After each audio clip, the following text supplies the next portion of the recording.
गेल्या वर्षी 3 जुलै 2023 रोजी विविध कामगार संघटनांतर्फे कामगारांच्या हक्कासाठी मोर्चा काढला होता। यावेळी विविध मागण्या मागण्यात आल्या, तसेच प्रशासनाला निवेदन देखील देण्यात आले होते। परंतु 1 वर्ष झाले तरी अद्यापही या मागण्या पूर्ण झालेल्या नाहीत। तसेच कर्मचाऱ्यांचे हाल होत आहे, यासाठी काळी फीत बांधून पालिका कर्मचाऱ्यांनी निषेध व्यक्त केला आहे। 3 जुलै रोजी महानगरपालिका स्थापन होऊन 15 वर्ष पूर्ण झाली तरी देखील कर्मचाऱ्यांच्या समस्या सुटलेल्या नाहीत। कामगार मोर्चाला 1 वर्ष पूर्ण झाले तरी देखील अद्यापही ठेका कर्मचाऱ्यांना न्याय मिळालेला नाही। अहोरात्र काम करून सुद्धा आपल्या हक्कासाठी झटावे लागत आहे। यासाठी 3 जुलै रोजी काळी फीत बांधून निषेध व्यक्त केला आहे। कायमस्वरूपी असलेल्या कर्मचाऱ्यांना सुट्ट्या, अधिक भत्ता यासारख्या सुविधा मिळतात, परंतु ठेका कर्मचाऱ्यांना कोणत्याही सेवा सुविधा मिळत नाही। ओबीसी जनगणना, निवडणुकीची कामे असे विविध कामांमध्ये ठेका कर्मचाऱ्यांचा पुढाकार राहिलेला आहे। तसेच अनेकदा कामाची वेळ नसल्याने रात्री उपाशीपर्यंत महिला कर्मचाऱ्यांकडून काम करून घेतले जाते, असा आरोप कर्मचाऱ्यांनी लावला आहे।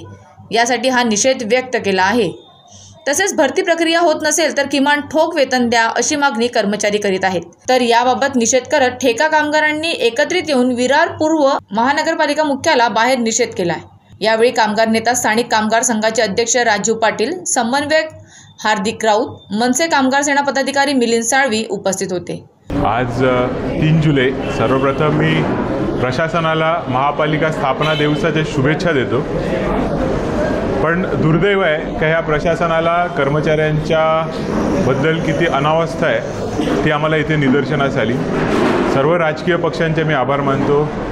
राजसाहेब ठाकरे मनसे अध्यक्ष, त्यांनी आम्हाला पाठिंबा दिला। मनसेचं आम्हाला पत्र मिळालेलं आहे। राजाराम मुळीक, राष्ट्रवादी जनरल कामगार संघटना, त्यांचंसुद्धा आम्हाला पाठिंबा आहे। स्थानिक कामगार संघ अध्यक्ष माननीय श्री राजीवजी पाटील हे स्वतः इथे उपस्थित होते।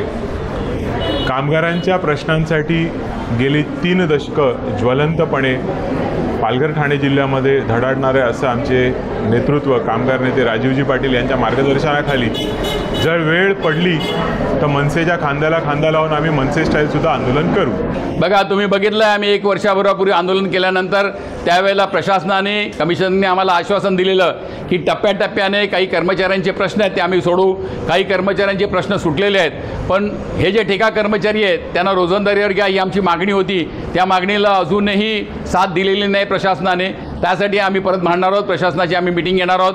आम्ही शासनाकडनं एवढं इच्छितो की हे जे कर्मचारी जे गेले कित्येक वर्ष झाले महानगरपालिकेमध्ये आहेत की जे ठेक्यामध्ये आहेत त्यांना रोजंदारीवर घ्यावं, काही काना आकृतीबंधाप्रमाणे त्यांच्या पदावर नियुक्ती करावं आणि नियुक्ती करताना यांना प्रायोरिटी द्यावी। एज बार झालेल्या कर्मचाऱ्यांना त्यांच्या वयामध्ये शिथिलता आणावी अशी आमच्या मागण्या आहेत आणि त्या पूर्ण करण्यासाठी आम्ही नक्की शासनाबरोबर मांडू।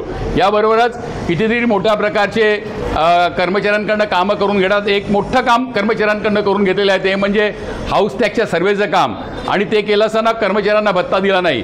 आणि हाऊस टॅक्सचा जो सर्वे केला तो कुठल्या तरी एका बाहेरच्या एजन्सीनी केला असा खोटा डाटा बनवून त्या एजन्सीला 20 करोडच्या वर त्याचं बिल बनलेलं आहे आणि त्यातला 7 करोड दिलेले आहेत। त्यामुळे मी याची इन्क्वायरी शासनाने करावी, ईडी मार्फत करावी अशी मी मागणी करतोय आणि या कर्मचाऱ्यांना न्याय द्यावा आणि हे भ्रष्टाचार करणारे कोण आहेत त्यांना समोर उखडून टाकावे असं माझी ठाम मागणी आहे।